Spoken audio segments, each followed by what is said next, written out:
x1 जो है वो आपका फॉलो कर रहा है यूनिफॉर्म 0 to 1,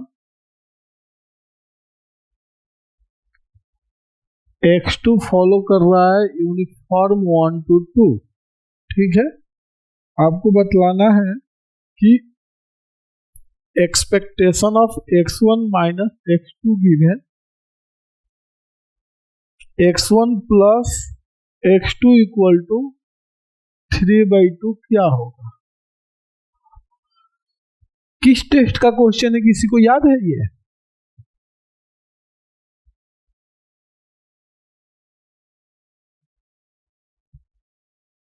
नहीं याद होगा, चलो कोई बात नहीं। देखो इस क्वेश्चन का करने का वे देखो, मैं बार बार कह रहा हूं कि पाठ पर एक बार फोकस कर लो। एग्जाम में क्या होता है ना कि जब आप एग्जाम में जाते हो, जितना मैं कह रहा हूं यदि आप उतना वर्क करके जाओगे ना, तो मैं आपको पूरी गारंटी के साथ कहता हूं कि आपको ना, मुझे लग रहा है कि 15 से 20 क्वेश्चन आपको ऐसे होंगे ना जहां पर आप प्रॉपर पेन नहीं चलाओगे, रैंडम पेन चला करके आंसर को टिक कर दोगे। कम से कम ऐसे 10 क्वेश्चन होंगे, एटलीस्ट 10 होंगे ही होंगे।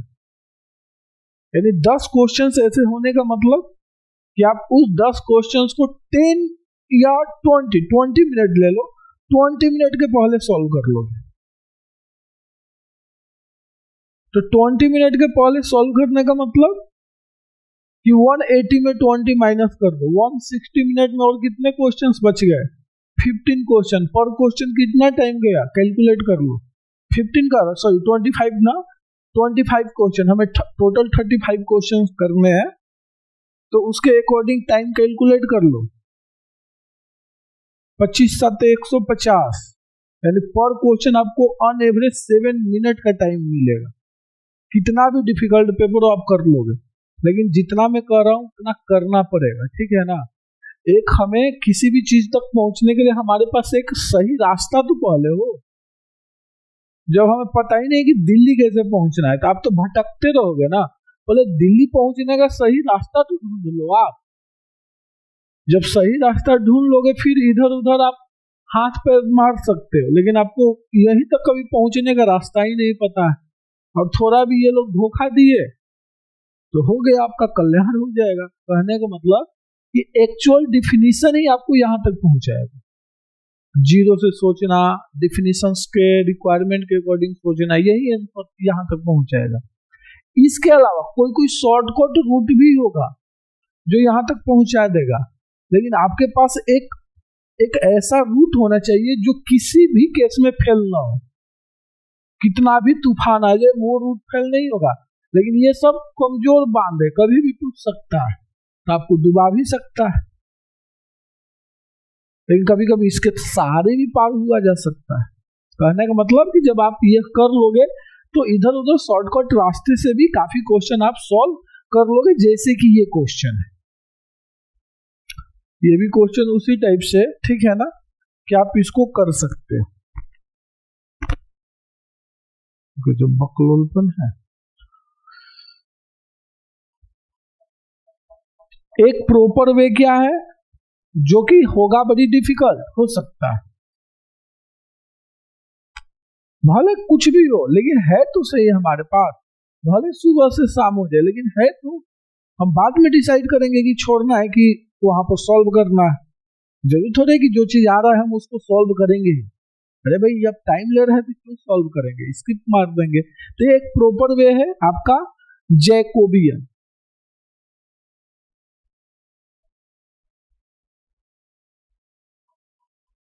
आप जैकोबियन निकालोगे, जैकोबियन ई और भी में आपका पीडीएफ निकल गया।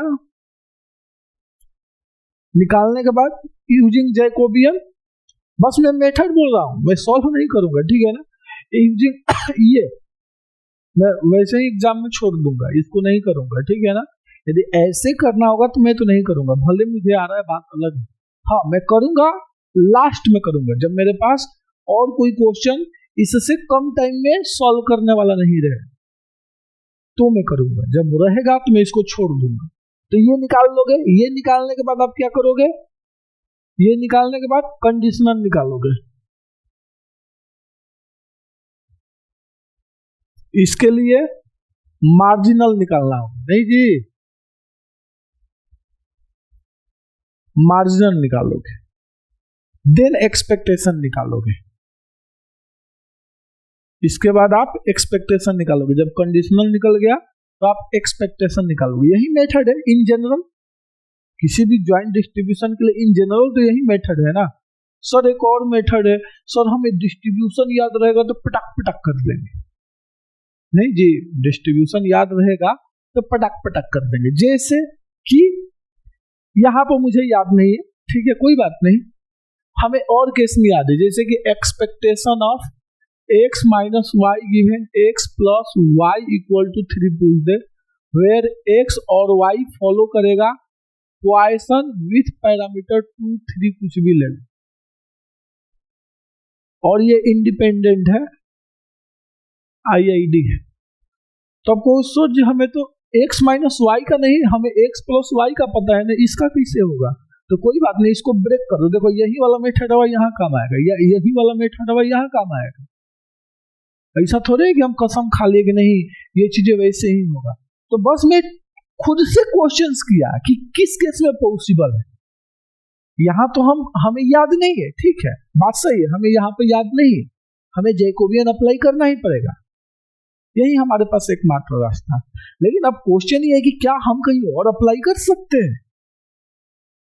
तो हाँ, यदि डिस्क्रीट वाला केस हो तो हमें याद रहता है, हम अप्लाई कर देंगे, या तो ये दोनों इंडिपेंडेंट हो जाए तो और काम बन जाएगा, ये और ये इंडिपेंडेंट हो जाए तो काम बन जाएगा। लेकिन इंडिपेंडेंट किस केस में होता है? नॉर्मल, स्टैंडर्ड नॉर्मल डिस्ट्रीब्यूशन के केस में, या नॉर्मल विथ वेरिएंस क्या होना चाहिए? सेम होना चाहिए। इंडिपेंडेंट हो, नॉर्मल हो और इंडिपेंडेंट हो और उसका वेरिएंस सेम हो, एक्सपेक्टेशन कुछ भी हो, उस केस में क्या होता है? ये और ये इंडिपेंडेंट होता है, तो हम वहां पर अप्लाई कर सकते हैं क्योंकि इसका कोई रोल रहेगा ही नहीं, सिंपल ये हो जाएगा। लेकिन क्या यहाँ पर इंडिपेंडेंट है ये हमें कैसे पता चलेगा? तो चेक करना पड़ेगा बाय डिफिनीशन, जैकोबियन का यूज करके, जैकोबियन का यूज करके, या इसका इंडिपेंडेंट चेक करने के लिए एक और मेथड है, कोई मुझे बतलाएगा वो कौन सा मेथड है? ये दोनों इंडिपेंडेंट है कि नहीं है, यह चेक करने के लिए हम किस मेथड का यूज कर सकते हैं? एक तो जैकोबियन है हमारे पास, यानी हमें ज्वाइंट पीडीएफ निकालना होगा और देखना होगा कि इसका पीडीएफ, इसका ज्वाइंट पीडीएफ दोनों के मार्जिनल के प्रोडक्ट के इक्वल आ रहा है कि नहीं आ रहा है।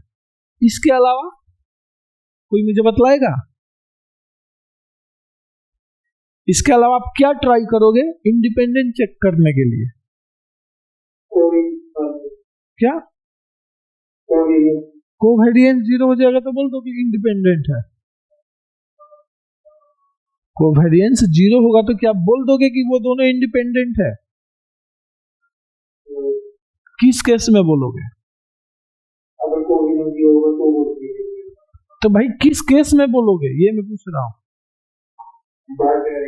बाइवेरिएट नॉर्मल डिस्ट्रीब्यूशन के केस ये होता है खुद से क्वेश्चंस करना, यानी मैं कुछ कर नहीं रहा हूं, हर एक क्वेश्चंस का जवाब ही मेरा रिवीजन का एक जरिया होना चाहिए, एक रूट होना चाहिए, एक पाथ होना चाहिए कि एक चीज को आप पकड़ो और वहां से आप पूरा सिलेबस इंकम्प्लीट कर दो। क्या ये मैं सारी चीज सोच के आया था? नहीं, मैं सोच के नहीं आया था कि मैं इधर उधर भटकूंगा, मैं तो डायरेक्टली ये बतलाने आया था। लेकिन अब मेरी आदत है क्वेश्चंस करना खुद से, जब मैं बोर्ड के सामने रहता हूँ तो मेरी आदत है और मैं चाहता हूँ कि ये आदत आपके अंदर हो। जब ये आपके पास आदत आ जाएगा तब तो कोई टेंशन ही नहीं है, तब तो आप दुनिया का कोई भी एंट्रेंस एग्जाम क्रैक कर लोगे, मेरी जरूरत ही नहीं है। तो ये होता है हर एक क्वेश्चंस का एक, हाँ मैं देखो मैं बंदर की तरफ कूद फान रहा, क्यों? क्योंकि मेरा सिलेबस कंप्लीट है, मुझे उस चीज का टेंशन नहीं है कि मेरा सिलेबस अब कंप्लीट हो। मैं आपको सारा तरीके बतला ही रहा हूँ ना, सिस्टमेटिक वे से रिवीजन का भी तरीका बतला रहा हूँ, बंदर की तरह उछल कूद वाला भी तरीका बतला रहा हूँ, दोनों तरीका मैं बतला रहा हूँ। तो ये वाला बंदर वाला कैटेगरी में आएगा, उछल कूद हो रहा है, 2 लाइन यहाँ बोला 2 लाइन बोल के इधर हट गया, फिर से दिमाग इधर ही लाऊंगा खींच करके, फिर से इसको सिस्टमेटिक करूंगा। तो ऐसे क्या हो रहा है, आप एक ही पॉइंट पर बार बार लौट के आ रहे हैं। तो ऐसे दिमाग सफल होता है, ठीक है ना, क्योंकि एग्जाम में तो भाई क्वेश्चन उसी तरीके से आता है ना, उस टाइप से ट्रेनिंग भी तो होनी चाहिए। कितना का होता है कि यूनिट वाइज टेस्ट दे दो, फाड़ के रख देगा, फुल एंड टेस्ट दे दो, लुढ़क जाएगा। तो कोई और तरीका बतलाओ, कोवेरिएंस वाला तो यूज हम नहीं करेंगे। हाँ, कोवेरिएंस जीरो नहीं हुआ, कोवेरिएंस जीरो नहीं आया, तब 100% गारंटी के साथ हम बोलेंगे कि वो दोनों इंडिपेंडेंट नहीं है। कोवेरिएंस जब जीरो नहीं आया, तो यदि जीरो आ गया तो हम इन जनरल बात नहीं करेंगे, यानी हम यह नहीं कह देंगे कि दोनों इंडिपेंडेंट है। हाँ, इंडिपेंडेंट होगा तो कोवेरिएंस जीरो होगा, जीरो होगा तो इंडिपेंडेंट कहना मुश्किल है, यानी गलत भी हो सकता है। ऐसे बहुत सारे आपने काउंटर एग्जांपल देखा हो।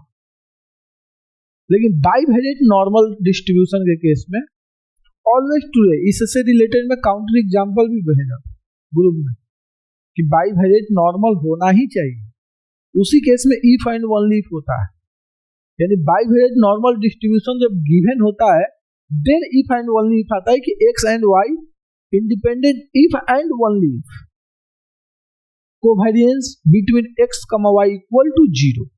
एक साथ कनेक्ट नहीं करोगे, कितना इसको ऐसे कनेक्ट कर लेता है कि कोवेरिएंस जीरो होगा if and only if x and y follow bivariate normal distribution, ऐसे कनेक्ट कर लेता है। तो उसके दिमाग में एक सेंटेंस काउंटर सेंटेंस सेट हो जाता है।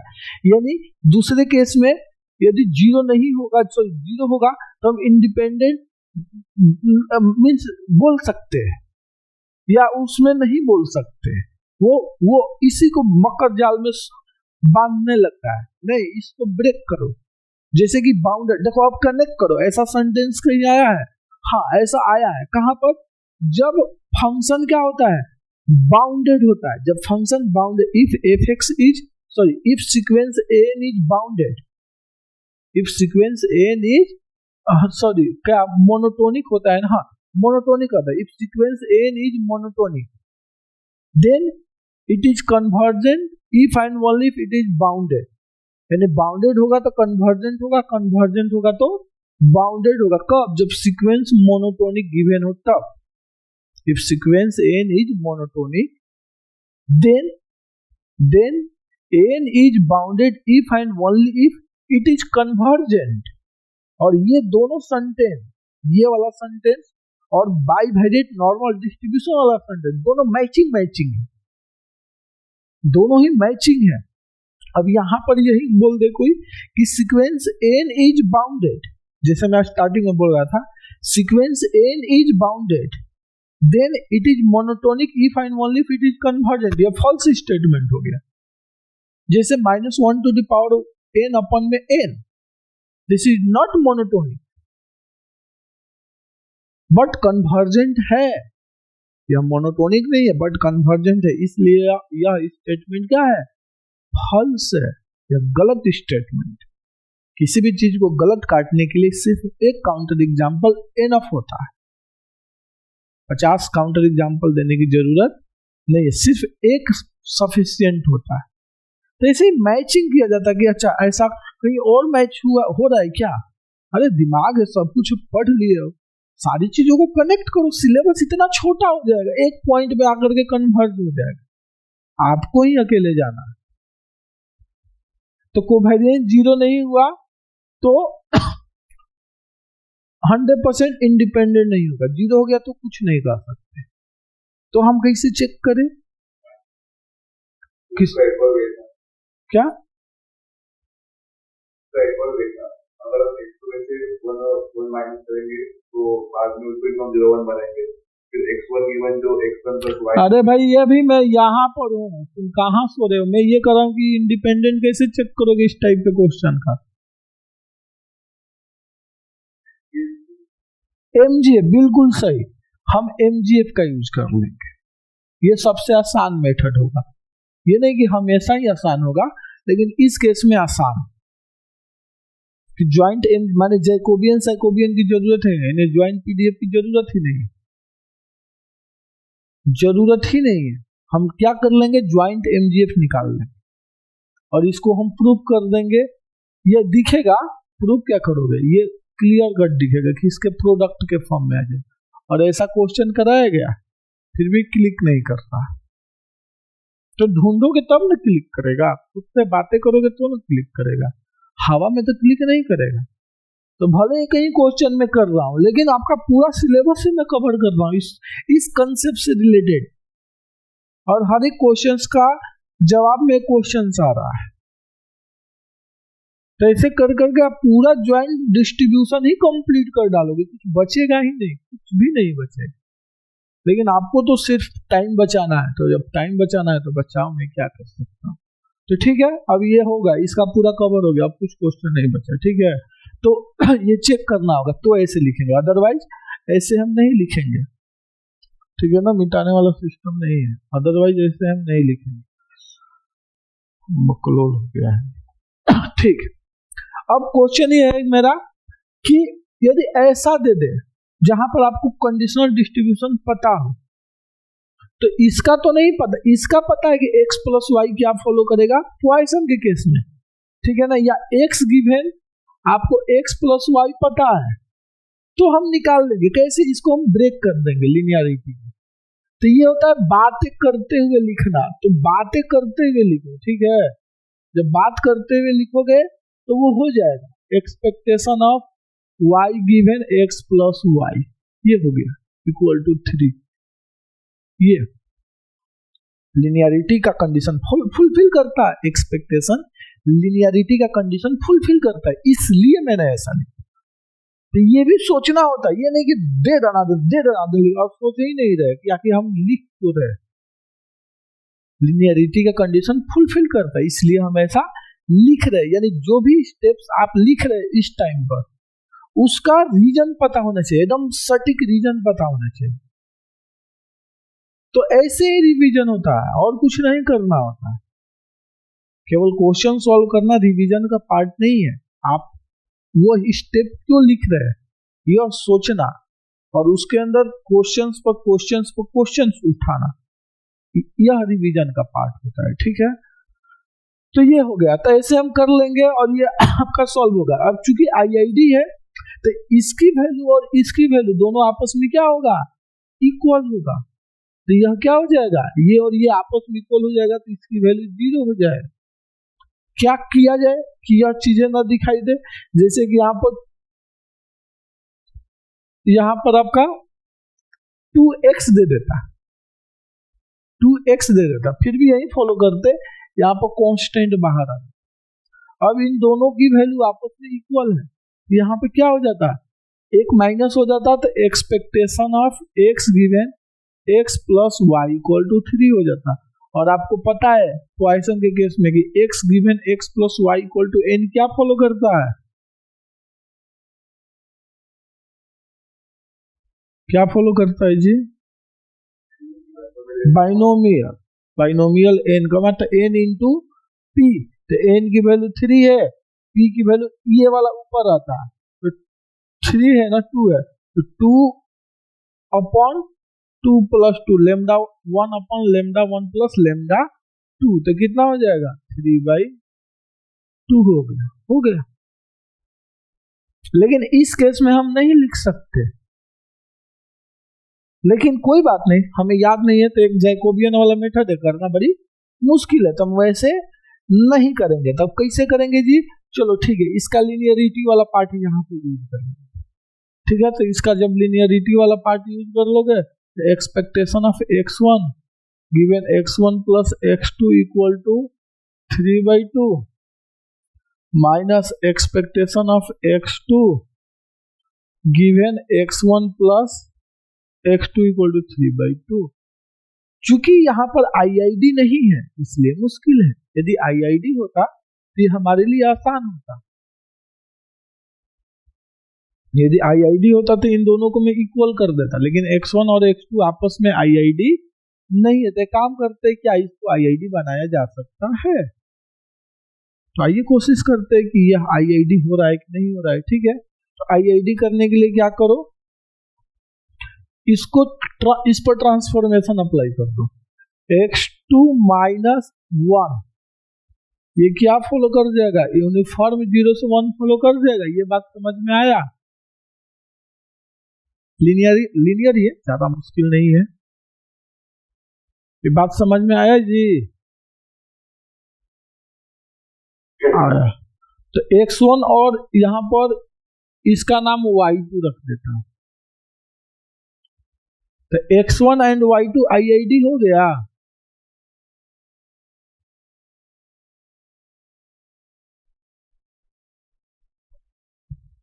तो इस केस में expectation of x1 given x1 plus y2 equal to 1/2।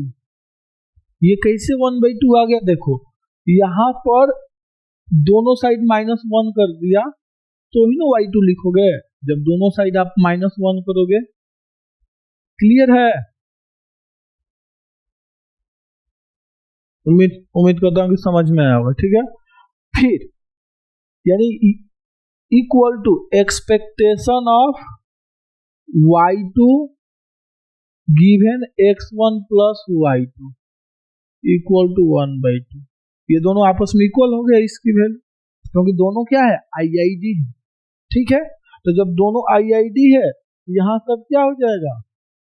यहां से ये हो जाएगा एक्सपेक्टेशन ऑफ y2 को क्या आपने लिखा है उसको पुटिंग पैडिंग कर दो, x2 माइनस 1। ठीक है, गिवन यहां भी पुटिंग पैडिंग कर दो, x1 plus x2 equal to 3/2। यहां भी पुट कर सकते हो, यहां तो नहीं पुट होगा, यहां पर पुट होगा। ठीक है, इसको आप ब्रेक कर दो, expectation of x2 given x1 plus x2 equal to 3/2 -1 हो जाएगा, क्योंकि कांस्टेंट है ना तो कोई घंटा फर्क नहीं पड़ेगा। यहां पर भी x2 को x2 माइनस 1 पुट कर देना तो इधर आएगा तो 3/2 हो जाएगा। अब इसको उधर लेकर के चले जाओ, तो जब इसको आप उधर लेकर के चले जाइएगा तो क्या हो जाएगा? Expectation of x1 plus x2 equal to 3/2 minus expectation of x2 given x1 plus x2 equal to 3/2 equal to क्या हो गया? -1 हो गया। आ गया आंसर।